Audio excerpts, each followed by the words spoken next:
Hey you, yes you, do you want to do a lot of damage? Do you also want to be borderline immortal? Do you want to go through a dreadful grind process in order to get to experience both?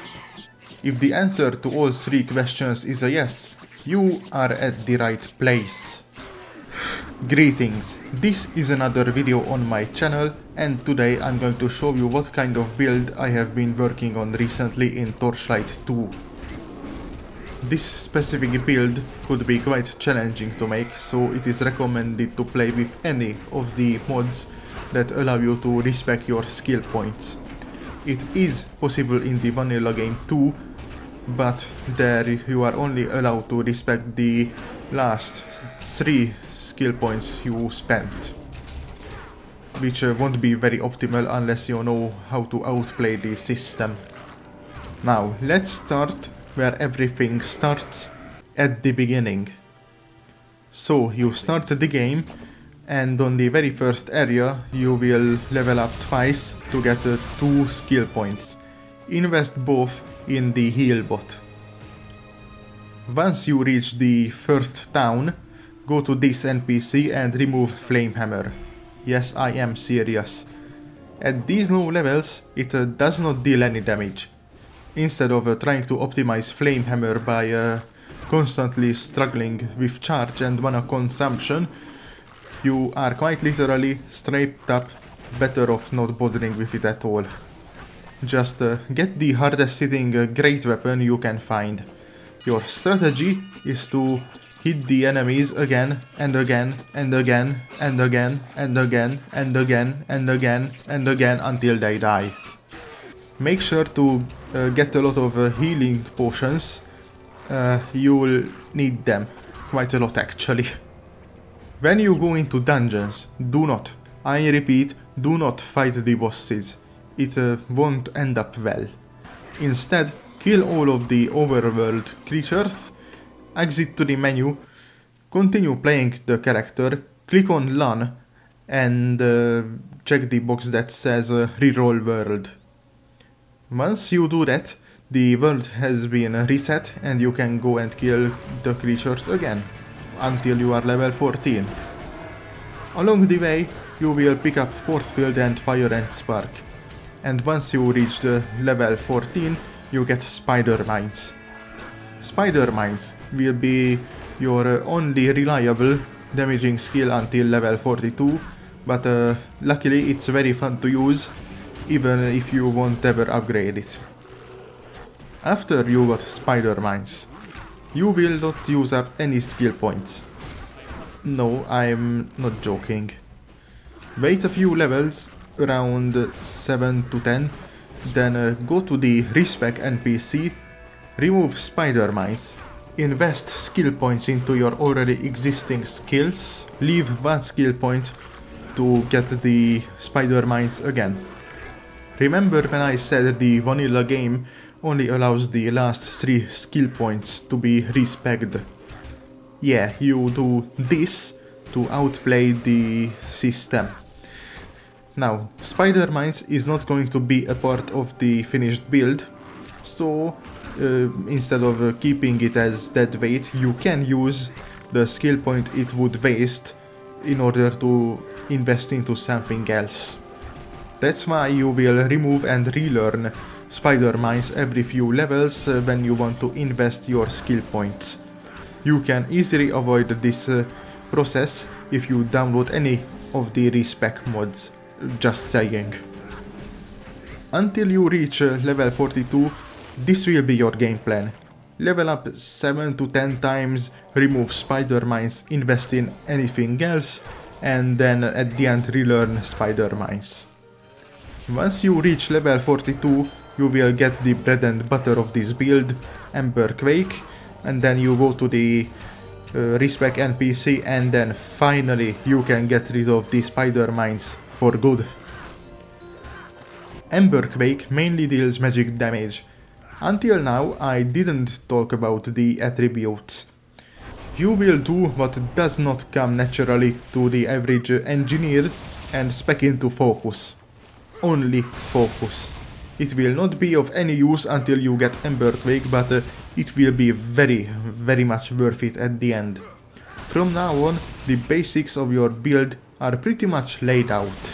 Now, on to the skills you want to take. As I said at the beginning, you will want to get the healing bot as soon as possible and get rid of Flame Hammer. While leveling, you will get a Fire and Spark, which will be extremely useful later on. And you also get a Force Field, which you probably do not want to use until somewhere around level 30, as it is quite useless until then. After that, at level 14 you get Spider Mines, which, as discussed earlier, you will want to unlearn and relearn constantly. You also get Charge Domination at the same time. At level 21 you get Gunbot, which is a summonable machine that is not really going to be a reliable source of damage for a good while because of its long but progressively more bearable cooldown. The next time you will get a skill is at level 42. But until then, it may be somewhat useful to pick up any of the two movement skills, but you only really want to invest a single skill point into any of them. That way you will have a dirt cheap escape option when shit hits the fan. As I said before, the next time you will get new skills that aren't optional is at level 42. You will pick up Emberquake, Slashbot and Immobilization Copter. Emberquake is your main source of damage from now on, Slashbot is there to look cool, and Immobilization Copter debuffs your enemies. Now, onto the endgame stuff. Once you reach level 100, you realize you have 11 skill points left. Do quite literally anything with those. I personally invested into Charge Reconstitution, which was quite a mistake since it absolutely does nothing useful.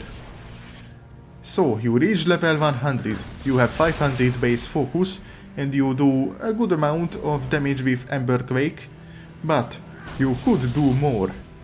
You get the outer core version of the Mondon's Vestment set. This is the basic version of Mondon's Vestment. These are level 99 equipments.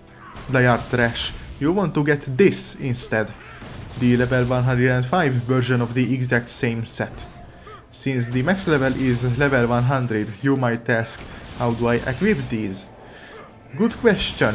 While the armor and belt are level 105, the two rings and necklace stay the exact same, level 99. Go find this specific NPC, Boris the Scout. He enchants attributes onto your gear, but the enchanting is very luck based. The base enchantments give you around 15 to 42 attribute points, and the boosted enchants give you somewhere around 50 to 70. You obviously want the boosted enchants, but more specifically anything above 60 attribute points. I accidentally found an exploit that only really might work for me, but I'm going to share it anyway. So, you know, there is this key on your keyboard, it's print screen. It makes a screenshot and stores it in your memory until you paste it somewhere with Ctrl V. For me, it does not only make a screenshot, but it also crashes the game. So, what I did was walk up to Boris, saved the game, enchanted, so that I got, I don't know, plus 23 vitality, and crashed the game with print screen. Since the game crashed, it didn't save the action of me interacting with Boris, so effectively, as far as the game is concerned, nothing happened. I did this until I got a boosted enchant to whichever attribute I wanted. Saved that and proceeded to repeat the process until I got another boosted enchant I wanted. If you don't want to do this boring and repetitive and very RNG based process, download a mod that gives you access to an NPC that only gives these boosted enchants beforehand. Now, onto the specific equipment. As I said, the necklace and the two rings remain level 99 items, so you want to enchant these in order to access the rest of the Mondon's Vestment set.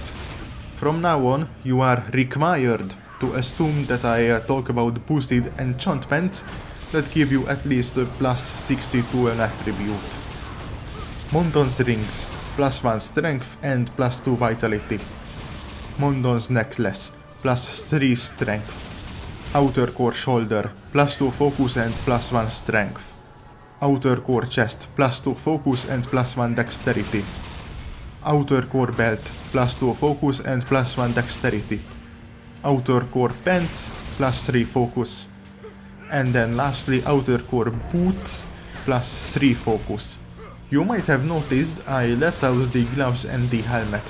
You don't want to use them. Instead, get the S-Fix set.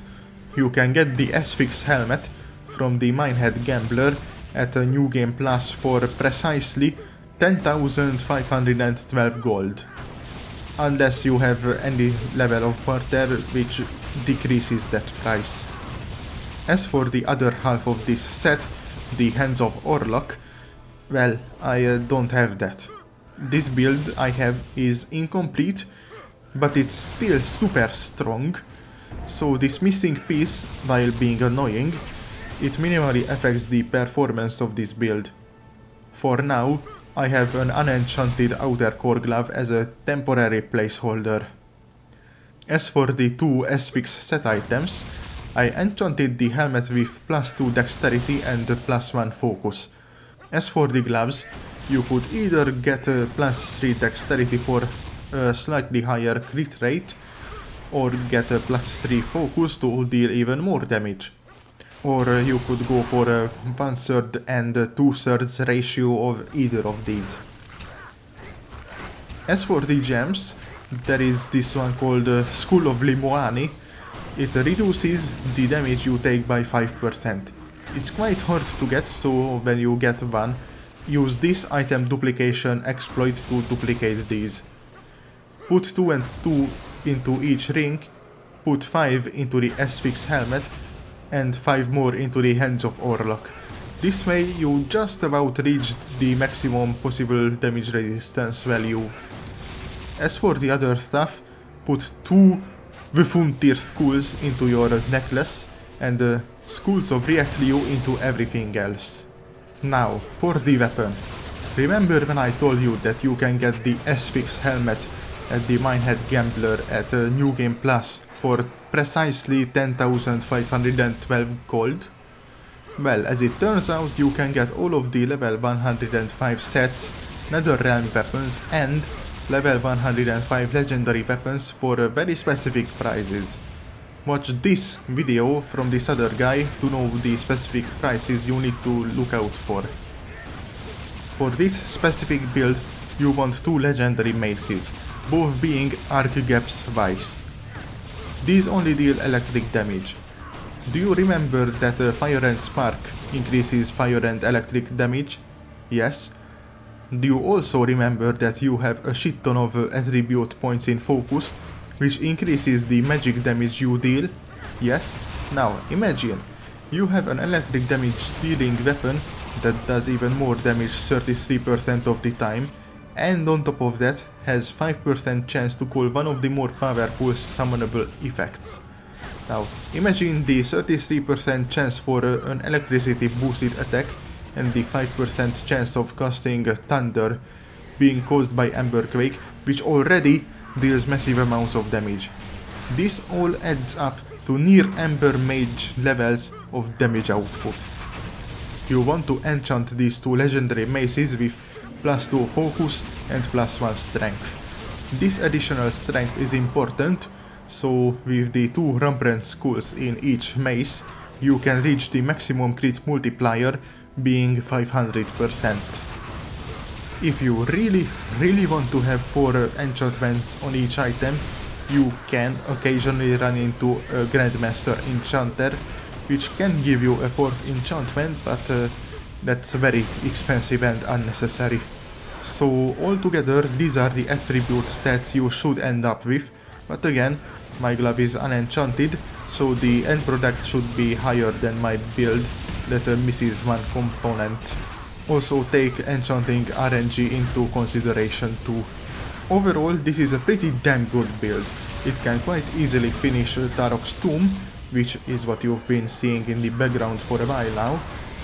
So if you enjoyed the video, hit the dislike button. If not, hit the dislike button. If you want to, you can unsubscribe and tell me in the comments what you think of this Emberquake build. Thanks for paying attention. Bye.